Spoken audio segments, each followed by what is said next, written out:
धरती मैया करे गुहार, बंद करो ये अत्याचार। रासायनिक खादों और कीटनाशियों के अंधाधुंध प्रयोग से जमी धरती मां के रिश्ते घावों पर मरहम लगाते भाई कृष्ण गुप्ता आज जैविक खेती को नया रूप दे रहे हैं और स्वयं ऑर्गेनिक इंडिया का पर्याय बन चुके हैं।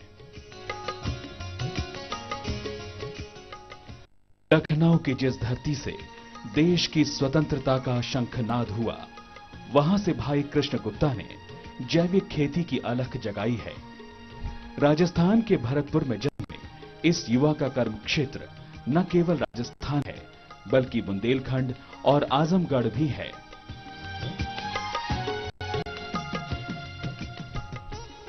बुद्धम शरणम गच्छामि का आधार लिए प्रकृति प्रेमी कृष्ण गुप्ता ने वर्ष 1997 में जैविक उत्पादों को बढ़ावा देने की चाहत से धरती की नब्ज टटोली और रासायनिक खादों को अलविदा कहकर विशुद्ध जैविक खादों को अपनाते हुए खेती की शुरुआत की।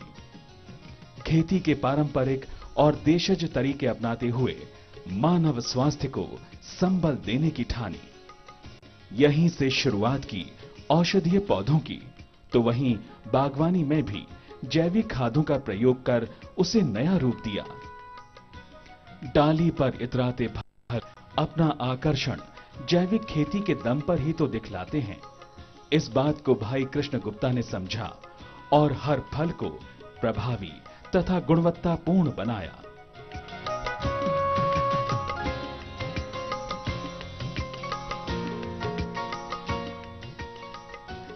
हर्बल उत्पादों की शुरुआत की देश के घर घर में पनपती तुलसी से, तो वहीं ब्रह्मी, शतावरी, अश्वगंधा, त्रिकुटा, ग्वारपाठा जैसी कितनी ही देशज औषधीय पौधों की खेती का विस्तार किया। दूर दूर तक निगाह दौड़ाइए तो हरी चादर बिछी नजर आएगी और उसमें खिलते फूल कृष्ण जी की मेहनत के तमगे हैं। ये परिणाम है उनकी सहजता भरी सोच का। तभी तो खेत पर काम करता हर व्यक्ति, हर महिला उनके साथ है और कंधे से कंधा मिलाकर काम करते हैं। यही तो है रासायनिक जहर से अलग हर साथी को रोजगार देती जैविक खेती।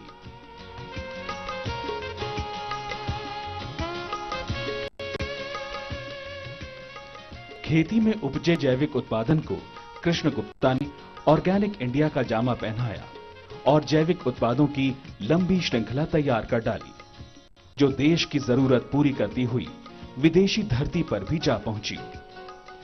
औषधीय गुणों से भरपूर तुलसी को श्री कृष्ण गुप्ता ने चाय के रूप में लोकप्रिय कर डाला।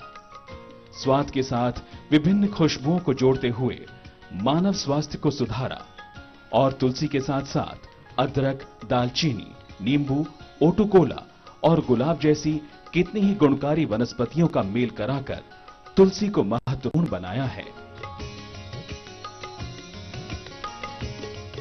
च्यवन ऋषि के सदाबहार जवानी के तोहफे च्यवनप्राश को भी नए स्वाद और सुगंध के साथ भाई कृष्ण गुप्ता ने प्रस्तुत किया है और सभी उत्पाद सीधा असर दिखाते हैं, यानी नो साइड इफेक्ट, कोई गलत प्रभाव नहीं और लाइफ परफेक्ट।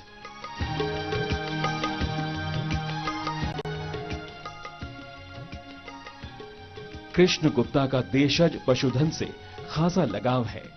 वो पशुओं को परिवार का सदस्य समझते हैं।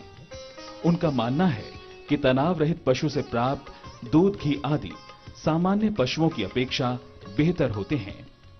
इन्हीं पशुओं के गोबर से तैयार खाद जैविक खेती का आधार बनती है।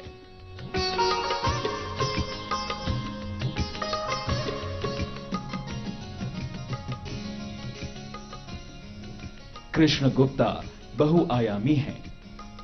वो एक लेखक भी हैं। उनकी लिखी पुस्तक क्लियर योर बॉटलनेक खासी लोकप्रिय है। सेवा, मेहनत और श्रद्धा की त्रिवेणी लिए भाई कृष्ण माटी से जुड़े कितने ही लोगों के लिए आदर्श और प्रेरणा स्रोत हैं।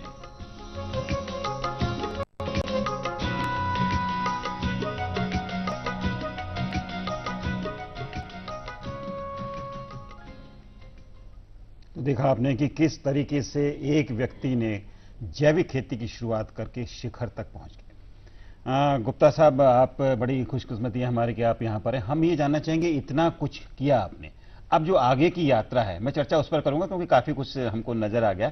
एक उद्यमी के तौर पर आप क्या सोचते हैं कि जो जैविक खेती है वो किस तरीके से सफल होगी? पहले तो आपका बहुत बहुत धन्यवाद, और यहां सभी बैठे साथी और आपके दर्शकों को होली की बहुत बहुत शुभकामनाएं।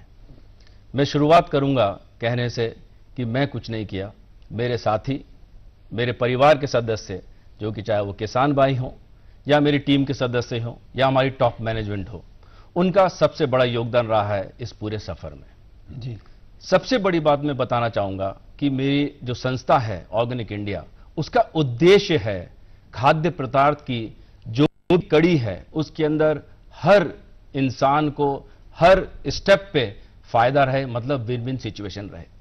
मैं आपको एक उदाहरण के तौर पे बताना चाहूंगा। शुरुआत करते हैं हम धरती मां से। हम चाहते हैं कि धरती मां के अंदर कोई भी टॉक्सिक केमिकल्स ना डाले जाएं। टॉक्सिक केमिकल्स ना डालने से धरती मां जरूर प्रश्न रहती है। उसके बाद अगले कड़ी में आता है नंबर हमारे किसान का। हम किसान के साथ एक परिवार के रूप में जुड़े हुए हैं।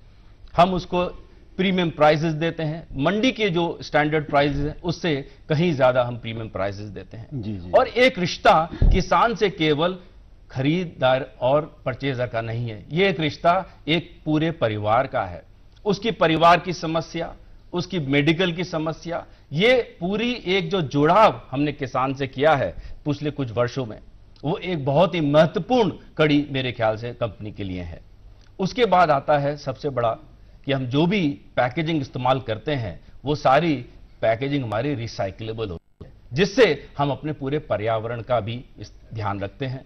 ज्यादा से ज्यादा हम चाहते हैं कि गिलास का इस्तेमाल करा जाए। उसके बाद आता है हमारा कंज्यूमर, जो कि हमारे प्रोडक्ट्स ऑर्गेनिक इंडिया संस्था के प्रोडक्ट लेने के बाद ऑथेंटिक ऑर्गेनिक प्रोडक्ट्स मिल रहे हैं, उसको एक आंख बंद करके एक ब्लाइंड ट्रस्ट मिलता है। और अंत के अंदर सबसे महत्वपूर्ण होते हैं हमारे एम्प्लॉइज, जो कंपनी के अंदर एक एम्प्लॉय की तरह नहीं बल्कि एक ओनर की तरह ही काम करते हैं। और यही मैं बोलता हूं विन विन सिचुएशन एक पूरी चेन के अंदर। जी जी, ये समर्पण है जिसमें चेन का हर आदमी गेन करता है, यानी कि हर आदमी जो जुड़ा हुआ है श्रृंखला से उसको सब कुछ मिलता है। और मैं समझता हूं गुप्ता जी के लिए तालियां जरूर होनी चाहिए।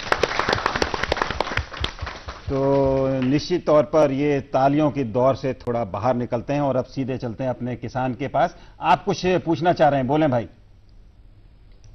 जी, मैं राजीव सिंह आजमगढ़ से। जी, मैं किशन गुप्ता सर से चाहता हूं, पहले आप मार्केटिंग में काम किए हैं, एकाएक किसानों के बीच में आने का कैसे मन बना, इसके बारे में थोड़ा बताएं। जी गुप्ता साहब, बड़ा सटीक सवाल पकड़ लिया आपके लिए। जी देखिए, सच्चाई यह है कि मैंने कोई मन नहीं बनाया, ये ऊपर वाले का आशीर्वाद है। फिर मैं कुछ ऐसे बोलता हूं कि रेयर लोगों से मिला हूं, जिसमें मैं भवानी जी हैं, भरत जी हैं, क्रिस्टोफर जी हैं, हमारे टॉप बोर्ड के जो और सदस्य हैं जैसे प्रसाद हैं या शंकरा जी हैं। मेरा सौभाग्य था कि मैं इन लोगों के साथ जुड़ा, और फिर मेरा सौभाग्य था कि जो मेरे को टीम मिली, मेरे जो परिवार के किसान मिले, उन सबों ने मिलकर मेरे को इस तरफ प्रेरित किया और आज मैं आपके सामने हूं। बहुत बहुत सही बात है और बड़ी शुभकामनाएं हमारी भी आपको।